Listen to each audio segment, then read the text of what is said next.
Nə əsmərdir, nə sarışın. Saçları, dərisi, kiprikləri bəmbəyaz, ürəyi tərtəmiz, özü isə şən, pozitiv. Söhbət ölkənin ilk albinos bloqeri 15 yaşlı Ceylan Şükürovadan gedir. Deyir, sosial şəbəkələrdə aktiv olmaqda məqsədim cəmiyyətdə albinoslara qarşı olan fikirləri dəyişməkdir. Pis kommentlər yazanlar da olur. Mən əvvəl uşaqlıqda çox kompleksim olub, çox olub. Yəni qoca deyiblər, ruh deyiblər, pis sözlər deyiblər. Mənə çoxu yazıb ki, sizin sümükləriniz bahalı olur, nə bilim, sizin sümükləriniz fosfordur, amma sadəcə normal insan sümüyüdür. Cəmiyyətə nə mesaj verərdim? Yəni deyərdim ki, heç bir insan fərqli deyil. Hər insan Allahın yaratdığı bir bəndədir. Xoşbəxt keçinin, pozitiv olun. Neqativliyin adama heç bir xeyri yoxdur.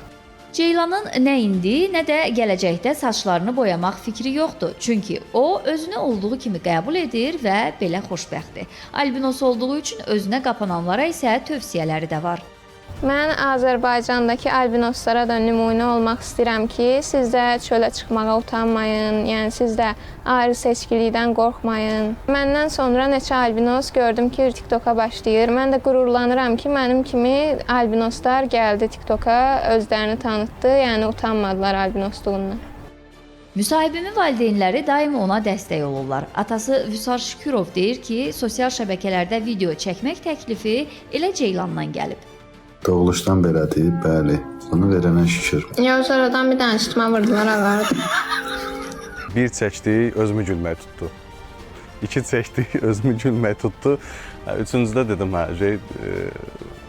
çəkəndən sonra paylaşa bilərsən. Bəyənən də oldu, bəyənməyən də oldu. Yəni, mən hər bir fikrə hörmət edirəm. Hər zaman başı dik, övladlarını sevsinlər, heç nədən utanmasınlar.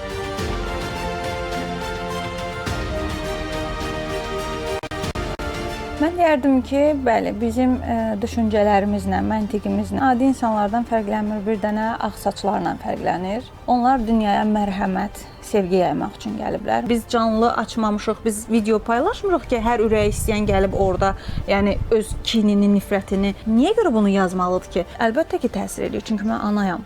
Mən istəmərəm mənim övladımın gözündən bir damla yaş axsın. Ceylan isə bloger kimi həm də izləyicilərini albinoslar haqqında məlumatlandırır, belə insanlar barədə yaranan sualları cavablandırır. Albino insanlar xəstədir, albinizm xəstəlikdir. Xeyr, albinolar xəstə deyil. Albinizm genetik bir faktordur. 7 nəsildən bir davam edir. Albinos blogeri tanıyanlar və sevənlər onu görəndə yaxınlaşıb öz ürək sözlərini deyir, şəkillər çəkdirirlər. Aydan Əliyeva, Orxan Ağazadə, Çinarə Vaqif, Telesəhər.